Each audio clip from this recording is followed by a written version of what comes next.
Bismillahirrahmanirrahim. Assalamualaikum warahmatullahi wabarakatuh. Puji syukur kehadirat Allah dengan mengucapkan Alhamdulillahirrabbilalamin. Salawat dan salam kepada Nabi Muhammad dengan melapaskan Allahumma sholli ala Sayyidina Muhammad wa ala ali Sayyidina Muhammad. Pemirsa yang Allah berkahi, Allah rahmati, Allah lindungi, dan senantiasa selalu sehat dan bahagia serta bersyukur ya. Nah, sejak monetisasi sampai saat ini belum ada kakak mengupload video tentang fisika. Padahal kakak itu channelnya adalah Master Rumus Fisika. Bagi adik-adik yang sudah kangen, yang sudah rindu, silahkan bergabung ya. Dan ini adalah video perdana untuk kelas 12. Untuk kelas 12, dan kakak akan launching langsung satu playlist. Jadi satu playlist untuk kapasitor. Nanti bertahap, mudah-mudahan dalam 3 bulan ini selesai untuk kelas 12. Jadi adik-adik yang sekarang sedang daring, segera masuk ke channel kakak ya. Semoga itu nanti seolah-olah kalian belajar langsung dengan tutor kalian di bimbingan belajar. Oke? Nah, tak berlama-lama lagi. Jadi di kesempatan kali ini, di sore hari ini, atau di kesempatan ini kakak akan bahas tentang kapasitor.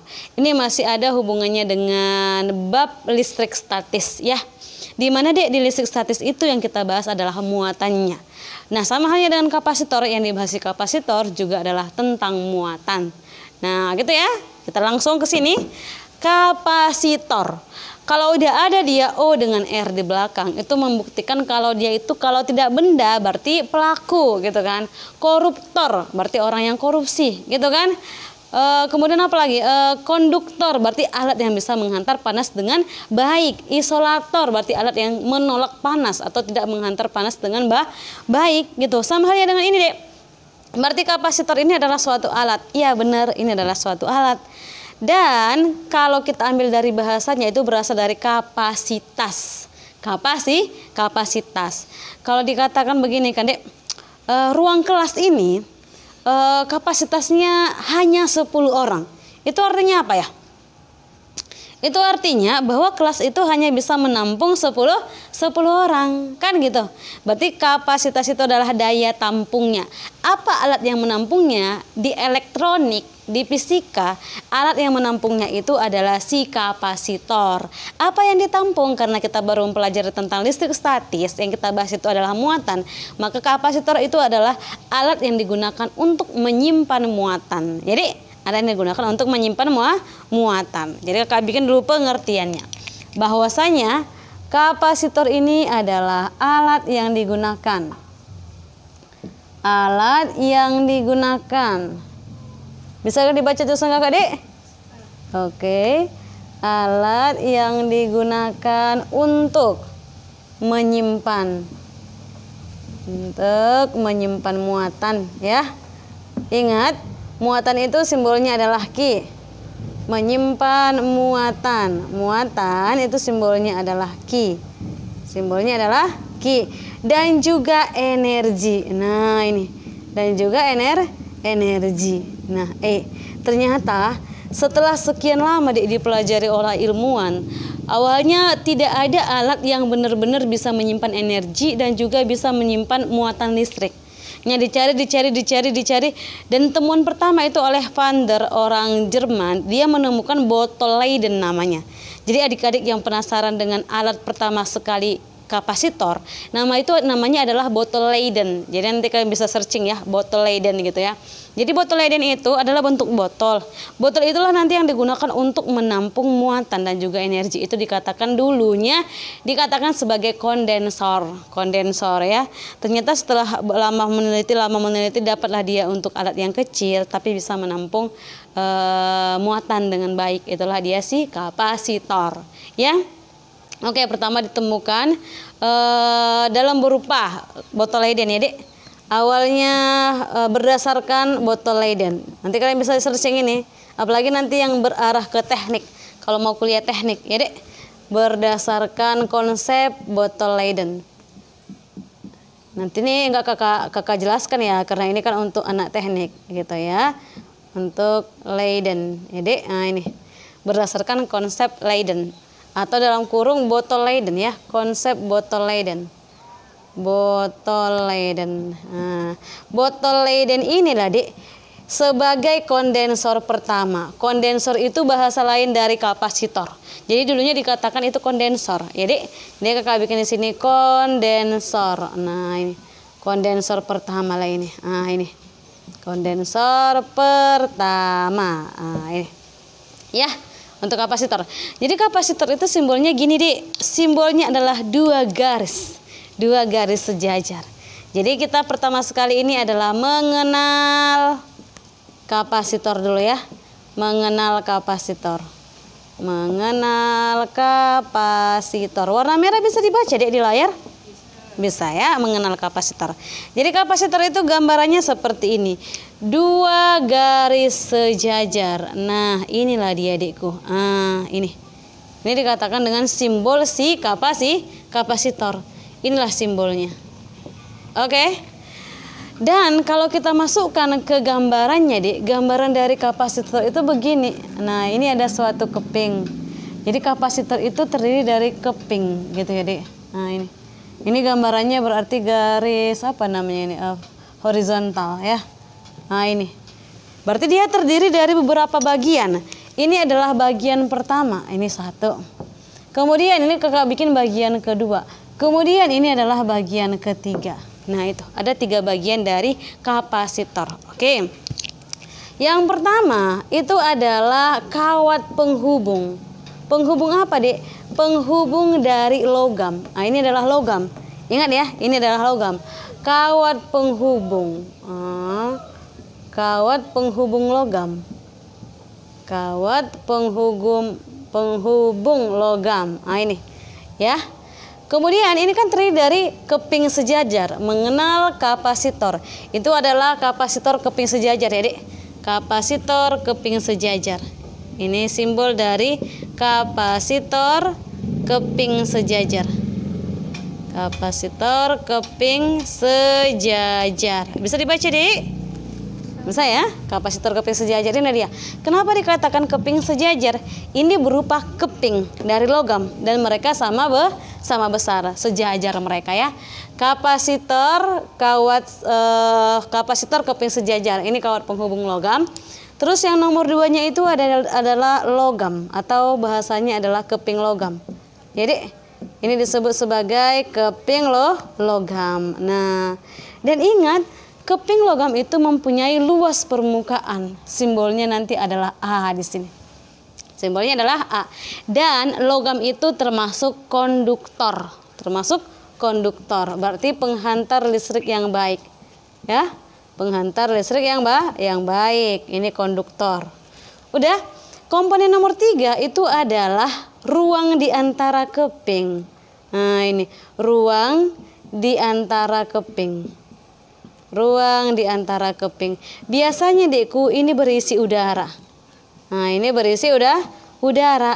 Kalaupun dibuat nanti benda yang lain itu nggak apa-apa. Itu nanti kita bahas di elektrik ya. Kapasitas di elektrik. Oke ini dia. Keping atau udara. Oke itulah gambarannya ya. Jadi di sini kakak mau tekankan bahwa ruang di antara keping ini yang berisikan udara ini deh, ini termasuk dan harus dia komponen yang isolator. Komponen yang isolator berarti tidak bisa menghantar panas atau menghantar listrik dengan baik gitu. Oke, bisa ya untuk penjelasan di situ. Nah, poin berikutnya adalah bahwasanya deh katanya muatan di keping 1 Ki ya. Q1 itu sama dengan Q2. Apanya yang sama? Nilainya. Misal di sini 10 kolom, di sini juga 10 kolom. Tetapi jenisnya berbeda. Katanya di sini positif, yang satunya lagi adalah negatif. Itu poinnya. Berarti kakak bikin di sini poin pentingnya muatan Q ya. Kita bikin dulu lah muatannya ya, Dek. Muatan nilainya, tapi ya Dek, nilainya kan ada nilai muatan, ada jenis muatan, itu kan berbeda. Jadi kakak bikin di sini yang pertama adalah nilai. Nilai itu berarti di dalamnya itu berapa gitu ya. Nilai muatan sama. Nilai muatan pada keping sama ya. Pada keping sama. Artinya kalau sama apa itu Kak? Kalau sama berarti nilai Q1 sama dengan Q2. Nah itu dia. ya. Tetapi kalau Q1-nya itu berlainan jenis, satunya positif, satunya lagi negatif. Nah, seperti itu. Ya. Jadi sini Kakak bikin bermuatan positif, positif, positif. Di sini pasti negatif, negatif, negatif, seperti itu. Jadi, oke. Kapasitor, Dek, nanti akan ada, kan fungsinya itu adalah menyimpan muatan. Nah, seberapa yang bisa dia tampung, yang bisa dia simpan, itu dikatakan sebagai kapasitas dari suatu kapasitor. Jadi sekarang kita mau bahas tentang kapasitas kapasitor. Nah, ini ya, kapasitas. Kapasitas apa? Kapasitas kapasitor. Nah, ini kapasitas kapasitor. Jadi kan, Dek, kalau diambil rinci, ini gambaran dari kapasitor. Kalau tadi ambil simbol, ini simbol kapasitor. Supaya kapasitor itu berfungsi harus dihubungkan kemana? Harus dihubungkan ke beda potensial. Jadi gambarnya kayak gini, Dek. Jadi gini kan, inilah tadi simbol kapasitor itu, Dek. Ah, ini Q-nya, ini kapasitornya. Supaya berfungsi harus dihubungkan terhadap beda potensial. Boleh dia baterai, boleh dia tegangan, boleh yang lainnya. Yang penting merupakan beda potensial. Nah, di sini dia V. Kalau beda potensial berarti kan ada voltasenya, tegangannya. Nah, kalau ada tegangan V di sini, kemudian ini adalah kapasitor. Kapasitor itu simbolnya adalah C. Simbolnya adalah C. Maka apa yang bisa muncul di sini? Apa guna kapasitor tadi?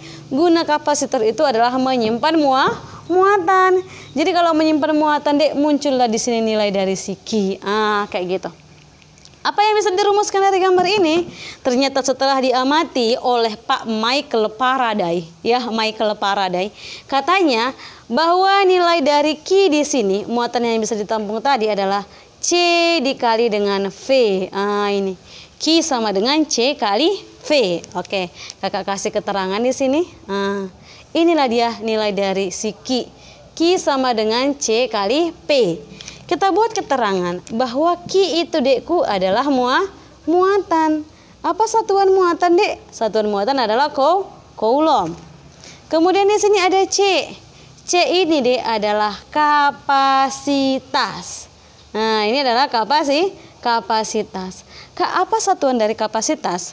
Karena yang meneliti itu adalah Pak Michael Faraday, maka kapasitas ini, Dek, satuannya adalah farad.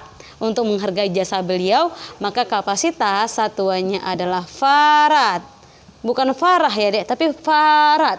Farad Queen. Bukan. Farad ya, Faraday. Seperti ini ya, kapasitas itu adalah farad. Kemudian apa lagi, Dek? V ya. V itu adalah beda potensial. Jadi Kakak bikin di sini, V itu adalah beda potensial. Nah, kalau beda potensial satuannya apa? Satuannya wajib voltase. Nah, seperti itu. Nah, kita harus ingat di atas kita itu membahas tentang kapasitas kapasitor. Jadi kapasitas kapasitor itu adalah C. Kalau dia C berarti rumusnya ini harus kita ubah lah, Kak, supaya cantik, Kak. Iya, Dekku, ya. Diubah lah itu, Dek, menjadi kalau C yang ditanya, maka rumus C sama dengan bolak-balik aja ya. Ini jadi penyebut. Berarti Q dibagi dengan beda potensial. C sama dengan Q per P. Jadi C sama dengan Q per P.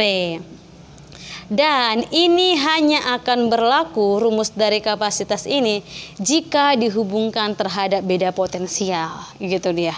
Jika dihubungkan terhadap beda potensial. Jika dihubungkan terhadap baterai ya, beda potensial gitu. Jadi kalau nggak dihubungkan bagaimana, Kak? Jadi, Kak, kalau kami bikin Q sama dengan C sama dengan berbanding lurus terhadap Q berbanding terbalik dengan V, faktor yang mempengaruhi nilai C itu adalah Q dan V. Benar, Kak? Salah. Kalau faktor yang mempengaruhi nilai dari kapasitor itu beda lagi ya. Faktor yang mempengaruhi nilai kapasitor itu beda lagi. Nanti setelah ini Kakak jabarkan ya. Nah, seterusnya ini adalah konversi. Kapasitas itu, Dekku, kapasitas ini satuan farad dalam bentuk kecil. Jadi kalau dikonversikan, ada dia di sini ya, konversinya. Nah, ini adalah konversinya. konversi satuan kapasitas. Nah ini konversi satuan kapasitas. Udah? Apa konversinya Kak? Nanti Dekku. Di sini ada kata-kata mili ya. Ini kalau milifarad berarti ini adalah 10 pangkat berapa? Ayo. Milifarad itu 10 pangkat minus 3 farad. Naik 3 ya. Mikrofarad. Kalau dikatakan mikro berarti 10 pangkat minus 6. Nah ini minus 6 farad. Kemudian apa lagi siap mikro? Siap mikro Dek. Ada dia yang disebut sebagai mili, mikro, nano ya. Nanofarad. Kalau dia nanofarad itu 10 pangkat minus 9 farad. Gitu ya. Yang lebih kecil lagi namanya apa Kak? Lebih kecil lagi namanya picofarad ya. Jadi Kakak bikin di sini picofarad dan wajib kecil. Karena ini konversi untuk satuan yang lebih kecil, maka wajib dia di depannya berinisial kecil ya. Jadi Kakak bikin di sini pico. Kalau pico berapa Kak? Pico itu Dekku 10 pangkat minus 12 farad. Gitu. Ya. Kalau konversi satuan kapasitas besar Kak gimana? Nah, ini Kakak bikin satu lagi ya. Ini tadi kapasitas kecil ya Dekku. Nah, ini kecil. Mikro ya, mikro atau kecil. Mikro aja lah ya Kakak bikin bahasa anak SMA-nya. Kalau anak TK-nya kecil lah ya kan. Ini Kakak bikin mikro. Skala mikro ya. Nah, dibikin di bawah di sini konversi satuan kapasitas makro. Ya Dek, kapasitas makro. Kalau makro sama Dekku, sama-sama langkah 3. Berarti kalau dia makro, ini gambarannya Dek, perhatikan ya. Nah ini, kalau makro dia gini, nilainya adalah, oke, kalau makro nilainya adalah yang pertama berarti kilo, ya kan? Kilofarad, misal kilofarad berarti 10 pangkat 3 farad gitu, namanya kilo. Kalau dia lebih tinggi dari kilo, ini kilo ya Dek, ini kilo. Lebih tinggi dari kilo namanya adalah 10 pangkat 6, namanya mega ya. Mega kamus kan zaman dulu mega itu kan, itu artinya adalah 1 juta itu. Berarti kalau di sini Kakak bikin MF itu adalah 10 pangkat 6 farad. Ini satuannya apa Kak? Mega Dekku ya, mega. Di atas mega apa? Di atas mega berarti pangkat 9. Pangkat 9 itu artinya adalah giga. Giga farad. 10 pangkat 9 farad. Nah, ini satuan dari giga. Nah, untuk sekarang ini sering dipakai giga untuk satuan besar. Ya, untuk handphone itu giga dulu. Kalau zaman dulu masih kilo atau mega, tapi sekarang sudah giga. Sama halnya dengan partikel mikro. Kalau kalian lihat iklannya Sensodyne atau Sistema, itu kan nano sistema, gitu kan, nano sistema. Jadi dalam bentuk makro pakai giga, dalam bentuk mikro pakai nano. Padahal zaman dulu itu kan mikroskop. Mikroskop itu masih skala ini 10 pangkat minus 6. Jadi adik-adikku yang sekarang kelas 12 mungkin aja nanti di masa kalian kerja kita pakai satuan yang pangkat lebih tinggi lagi. Kalau pangkat lebih tinggi apa Kak? Memang ada Kak? Ada. Ini kan kalau yang kecil ada 10 pangkat minus 12. Yang besar juga ada. Jadi kalau yang besar itu adalah siap giga adalah tera ya. Di sini terafarad. Terafarad itu 10 pangkat 12 farad. Nah, itu adalah tera. Nah, itu. Oke deh, sampai di sini pertemuan kita. Untuk kapasitor yang belum subscribe, silakan subscribe sebelum screenshot ya. Silakan di screenshot. Kakak menghilang sejenak. Oke, 1, 2, 3, crack. Oke, screenshot ya. Nah, kalau sudah di screenshot, mudah-mudahan yang sedikit ini Dekku bermanfaat buat kalian, bermanfaat buat kakak, dan menjadi amal jariah buat kita semuanya karena Allah Subhanahu wa Ta'ala. Yang ingin berlangganan segera subscribe. Yang merasa ini berguna sekali untuk membantu teman kalian, segera share video ini Dek. Share di link kalian, itu menjadi amal juga buat kalian ya. Sampai di sini, salam sukses dari kakak. Assalamualaikum warahmatullahi wabarakatuh.